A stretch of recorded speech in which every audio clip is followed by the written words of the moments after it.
Pauline, and I'm a physical therapist, and you are watching Clinical Sprinkles. We are here to talk about how to prepare for clinical rotations. This video is for people who just want to be prepared for their clinical rotations. If you have a time in between when school ends and your rotation and you're trying to be productive in this time, this is the video for you. So I'm here to share what I think would be helpful for preparing for clinical rotations, and also what I wish I would have done looking back at when I was about to go into my clinical rotations. I'm actually going to be linking my blog, and I'm going to do a series on what my experiences were during my clinical rotation and the big takeaways and recommendations for people going into their rotations on things that maybe they can ask for or better prepare for when they go on theirs. One of the things that I ask people to do is to actually take a look at the clinic site's website to see if there are some things that you can learn about your CI and the staff that you're going to be working alongside with.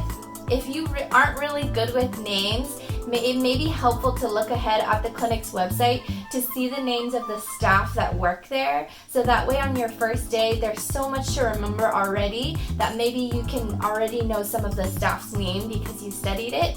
Last thing you want to do is to call the staff by their wrong name right from the get-go. Also, when you're looking up the clinic online, you may be able to take a look at to see if there's any reviews left for your CI on Google or on Yelp maybe, just to kind of get an insight on what your CI is like from a different perspective. But go in with a little bit of background on the information that's just publicly and readily available for you to search. The next piece of information is to make sure that you're in contact with your CI. Things that you want to ask is just generally, how can I best prepare for your internship? So that may include, what type of patient populations do they normally see? If it's a place where they see post-ops, you want to make sure that you're going in there knowing the difference between a meniscus repair and a meniscectomy, a rotator cuff repair for the supraspinatus versus the subscapularis. What are the expectations for post-op total knee from week 1 to week 8? But maybe your clinic rotation won't even have post-op patients, and so it may be helpful for you to kind of get a general sense of the most popular one that your CI sees, and then you can maybe dig in a little bit deeper on what that patient normally presents as, so that way you're not caught off guard or not studying super hard week 1 on something that you could have been doing in your downtime between your clinic rotation and school. So your CI is your best source. I mean, if you ask them and they don't give it to you, that's okay too. Just make sure that you are in contact with them, get a feel for what their dress code is, make sure you know what the schedule is like, and then if you have any days that are planned to be off, you're communicating that with them early. So the expectations will be different from year 1 to year 3, but you want to make sure that whatever you're going into, you're always good at the basics. The basics being range of motion and MMT. You have to be able to go through those smoothly so that when you're in clinic and practicing, that your higher level of thinking is being used on the patient cases themselves versus perfecting something that you've been working on since year 1 or 2. Because maybe your CI will have their own preference on how they measure MMT outside of what is said by the book. You need to know the book version for your board exam, so don't forget that. But also know that your CI has years of experience, and they're just trying to show you the tips, shortcuts in their preference on how they're doing their measurements, and you're taking that in with the background of, okay, well, this is how my CI likes to do it, this is how the boards do it, and then by the time you finish your boards and pass your boards, you can decide your own style on how you want to do it, as long as it's reasonably sound.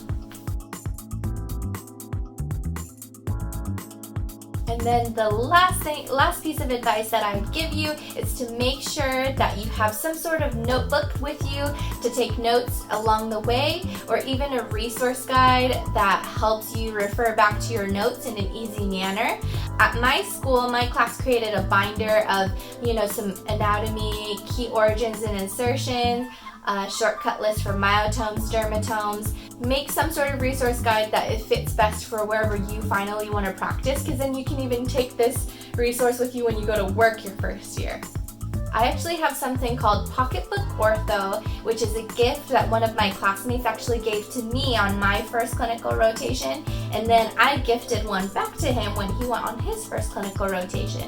And in that book, there's just shortcuts on, here's the shoulder region, here's the special test within the shoulder region. That's something that was really useful for me. Alright guys, I gave you guys 4 tips on how to better prepare yourself for your clinic rotations. I hope that helps. If you guys have any questions, feel free to leave them in the comments below, and then always feel free to message me on Instagram. My handle is @clinicalsprinkles, and I also have a website. It's clinicalsprinkles.com. You're welcome to take a look at that to reference the blog that I'm going to be sharing with you guys. It's going to be a blog series, and I'm going to share with you kind of the key takeaways of each experience that I had, and so hopefully it's a way for another resource for you to learn from and better prepare. And then I'd greatly appreciate if you could also subscribe to my channel so that way you guys don't miss out on future episodes. Thank you all for watching.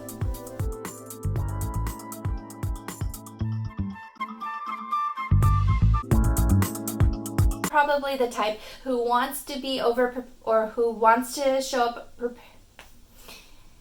A pocketbook ortho. Some sort of quick reference, guys, is a guide